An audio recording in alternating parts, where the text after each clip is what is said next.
नमस्कार दोस्तों, dear mathematics में आपका स्वागत है। आज का जो हमारा क्वेश्चन है वो क्लास 10th के मैथ के एक्सरसाइज 1.1 के क्वेश्चन नंबर 1 है और चैप्टर का नाम है वास्तविक संख्याएं। तो यहाँ देखिए इस क्वेश्चन में क्या दिया गया है। यहाँ देखिए क्वेश्चन में दिया गया है कि निम्नलिखित संख्याओं का एचसीएफ ज्ञात करने के लिए यूक्लिड विभाजन एल्गोरिथम का प्रयोग कीजिए।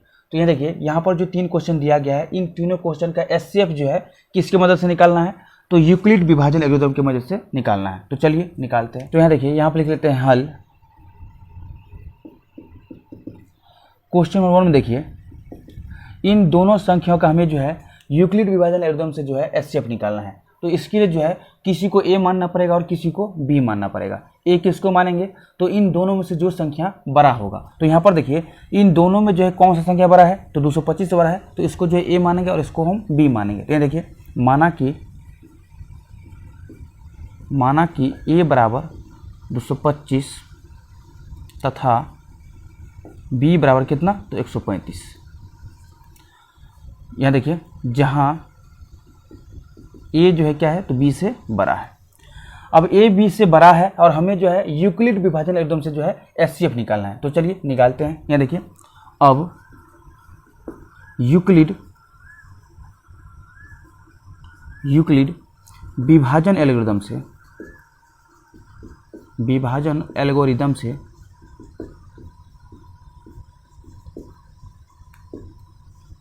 क्या होगा, तो a बराबर बी क्यू प्लस आर होगा। यहाँ देखिए ये r का मान जो है कहाँ से कहाँ तक होगा, तो 0 के बराबर होगा या फिर 0 से बड़ा होगा और b से छोटा होगा। मतलब r का मान जो है 0 और b के बीच में होगा या फिर r का मान जो है 0 के बराबर हो सकता है। अब देखिए a का मान जो है कितना माने है, तो 225। तो यहाँ पर लिख देते हैं 225। b का मान कितना माने हैं, तो 135। तो 135। अब यहाँ पर जो है Q और R बच गया, तो इसके लिए जो है क्या करेंगे, तो 135 से जो है 225 में भाग देंगे। तो यहाँ देखिए यहाँ पर जो है अगर हम 2 मरतबे लेते हैं, मतलब 135 गुना 2 करते हैं तो कितना आता है, तो 270 आता है। तो इसीलिए जो है 1 से लगेगा। तो यहाँ पर कितना आएगा, तो 135। यहाँ देखिए 5 में से 5 गया तो 0, 12 में से 3 गया तो 9 और ये कट गया। अब देखिए भागफल जो है कितना आया है, तो 1 आया है। तो यहाँ पर लिख देते हैं 1 गुने 1 प्लस आर कितना आया है, मतलब शेषफल जो है कितना आया है, तो 90 आया है। अब देखिए ये 90 जो है किसके बीच में है, तो ये 90 जो है 0 और 135 के बीच में है। तो इसको लिख लेते हैं 0 less than equal to 90 less than 135। अब देखिए ये 90 जो है 0 के बराबर नहीं है, लेकिन ये 90 जो है 0 से बड़ा है, इसीलिए जो है ये इक्वेशन सेटिस्फाई करेगा। अब चलिए इसके बाद जो है जानते हैं कि अगला प्रोसेस जो है किसके साथ होगा। तो यहाँ देखिए अगला प्रोसेस जो है 135 और 90 के साथ होगा। मतलब जब तक जो है r का मान 0 नहीं आ जाता है तब तक जो है ये प्रोसेस चलता रहेगा।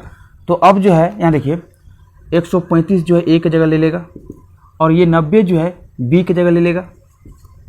अब देखिए जिस भी स्टेप में जो है, जिस भी चरण में जो है r का मान 0 आ जाएगा, वहीं पर जो है ये b जो है क्या हो जाएगा, तो इन दोनों का जो है एचसीएफ हो जाएगा। मतलब a और b का जो है एचसीएफ हो जाएगा। तो यहाँ देखिए अब इसके बाद जो है हमें क्या चाहिए, तो q और r चाहिए। तो इसके लिए क्या करेंगे, तो 90 से जो है 135 में भाग देंगे। तो यहाँ देखिए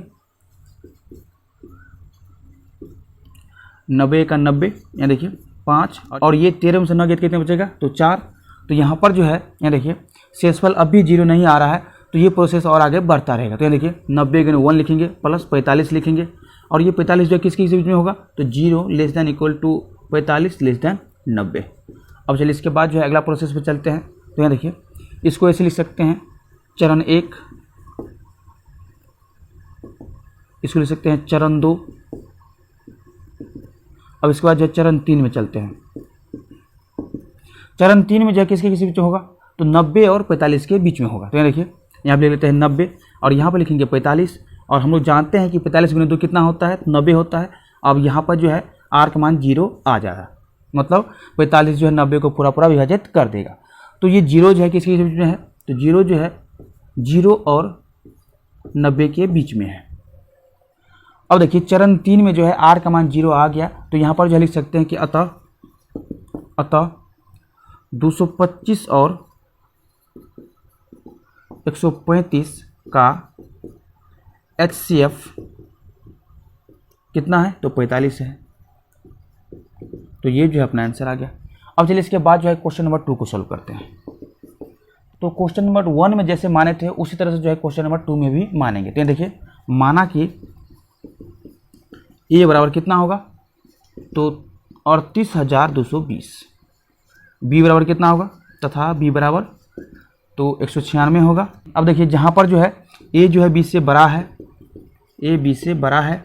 अब इसके बाद जो है इन दोनों का एचसीएफ निकालने के लिए जो है क्या लगाना पड़ेगा, तो यूक्लिड विभाजन एल्गोरिथम लगाना पड़ेगा। तो ये देखिए अब यूक्लिड विभाजन एल्गोरिथम से, यूक्लिड विभाजन एल्गोरिथम से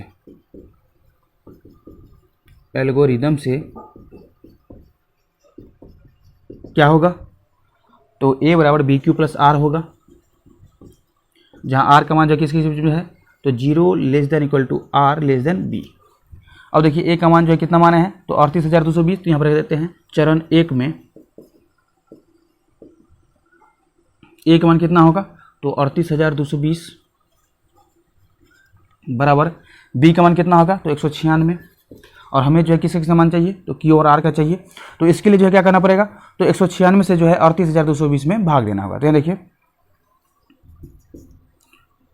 38,220, यहाँ देखिए यहाँ पर जो है 1 से लगाते हैं तो कितना आएगा, 196 आएगा। तो 12 में से 6 गया तो 6, और इसके बाद जो है ये 17 में से 9 गया तो 8, और ये 2 में से गया तो 1। अब इसके बाद जो है अगला अंक क्या उतरेगा, तो 2। अब चलिए इसके बाद जो है 9 से लगाते हैं तो कितना होगा, यहाँ देखिए 1764 होगा। और जब ये घटाएंगे इसको तो 12 में से 4 गया तो कितना हो जाएगा, 8। अब इसके बाद जो है यहाँ देखिए 15 में से 6 गया तो कितना बचेगा, 9। और इसी के साथ जो है ये कट जाएगा और यहाँ पर जो है 0 उतर जाएगा। अब देखिए 196 गुने 5 कितना होता है, तो 980 होता है। तो ये देखिए 980 और ये जो है कट गया। तो यहाँ पर जो है एक ही स्टेप में जो है एचसीएफ आ जाता है, मतलब इन दोनों का जो है एचसीएफ आ जाता है। तो ये देखिए क्यू का मान कितना होगा, तो 195 होगा। अब प्लस शेषफल कितना होगा, तो 0, और ये 0 लेस देन कितना होगा, तो 196 होगा। तो यहाँ देखिए एक ही स्टेप में जो है, एक ही चरण में जो है आर का मान 0 आ रहा है, इसीलिए जो है इन दोनों का एचसीएफ कितना होगा, तो 196 होगा। तो यहाँ पर लिख लेते हैं कि अतः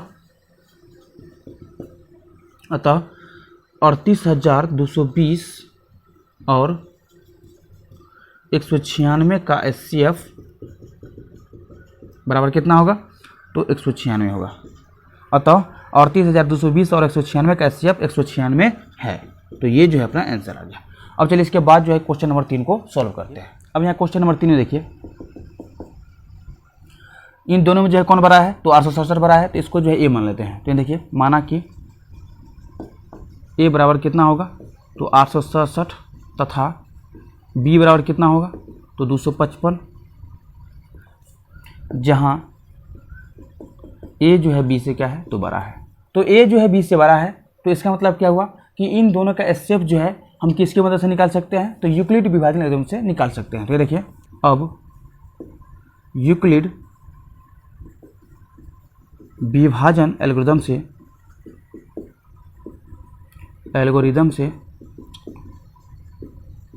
क्या होगा, तो ए बराबर बी क्यू प्लस आर होगा। यहाँ देखिए आर का मान कहाँ से कहाँ तक होगा, तो 0 less than equal to r less than b. यहाँ देखिए ए का मान कितना है, चरण 1 में, चरण 1 ए का मान कितना है, तो 867 है। बी का मान कितना होगा, तो 255। अब देखिए गुने जो हमें क्यू और आर चाहिए, तो इसके लिए जो है क्या करना पड़ेगा, तो 255 से जो है 867 में भाग देना होता है। देखिए यहाँ पर जो अगर हम 255 में 3 से गुना करते हैं तो ये देखिए कितना आता है, तो 765 आता है। और जब इसको घटाएंगे तो कितना आएगा, तो 7 में से 5 गया 2, 6 में से 6 गया तो कितना बचेगा 0, और 8 में से अगर 7 घटाएंगे तो कितना आएगा, तो 1 आएगा। तो 102 जो है क्या आ गया, तो शेषफल, और भागफल कितना आ गया, तो 3 आ गया। तो यहाँ पर लिख लेते हैं 3 प्लस 102। ये 102 जो है किसके किसी बीच में है, तो 0 less than 102 less than b का मान कितना है, तो 255। अब देखिए आर का मान जो है 0 नहीं आया है, इसीलिए जो है अब अगला स्टेप में चलेंगे। तो देखिए चरण 2। अब देखिए चरण 2 में जो है यूक्लिड विभाजन एल्गोरिथम का प्रयोग जो है किसके किसी बीच में होगा, तो 255 और 102 के बीच में होगा। तो देखिए यहाँ पे लिख लेते हैं 255 बराबर 102 गुने, यहाँ देखिए हमें जो है क्यू और आर चाहिए, तो इसके लिए जो है क्या करना पड़ेगा, तो 102 से जो है 255 में भाग देना होगा। तो देखिए 255। यहाँ पर जो है 2 मरतबे लगाते हैं तो कितना आएगा, तो 204 आएगा। 5 में 4 का कितना बचेगा, तो 1, 5 और ये जो है कट जाएगा। तो यहाँ पर जो है भागफल कितना आ गया है, तो 2 प्लस शेषफल कितना आया है, तो 51। अब देखिए ये 51 जो है किसके किसी बीच में है, तो ये 51 जो है 0 और 102 के बीच में है, तो इसको लिख सकते हैं 102। 51 जो है 0 और 102 के बीच में है। अब चलिए इसके बाद जो है चरण 3 में चलते हैं। चरण 3 में क्यों जाएंगे, क्योंकि r का मान जो 0 अभी तक नहीं आया है। अब देखिए यहाँ पे लिखेंगे 102 बराबर 51 गुने 2 प्लस 0। अब देखिए 51 गुने 2 कितना होता है, 102 होता है। तो यहाँ पर जो है डायरेक्ट कट जाएगा ये, और जब ये कट जाएगा तो 0 आएगा शेषफल। अब देखिए चरण 3 में जो है r का मान 0 आ चुका है, तो इसीलिए जो है ये 51 जो है क्या होगा, तो इन दोनों का एचसीएफ होगा। तो यहाँ पे लिख लेते हैं कि अतः 867 और 255 का एचसीएफ 51 है। तो ये जो है अपना आंसर आ गया। तो हम उम्मीद करते हैं कि आपको जो है इस क्वेश्चन का सलूशन बहुत ही अच्छा समझ में आया होगा। तो अभी के लिए इतना ही। इस वीडियो को ज़्यादा से ज़्यादा शेयर कीजिए, और अभी तक इस चैनल को सब्सक्राइब नहीं किया तो सब्सक्राइब कर लीजिए। धन्यवाद।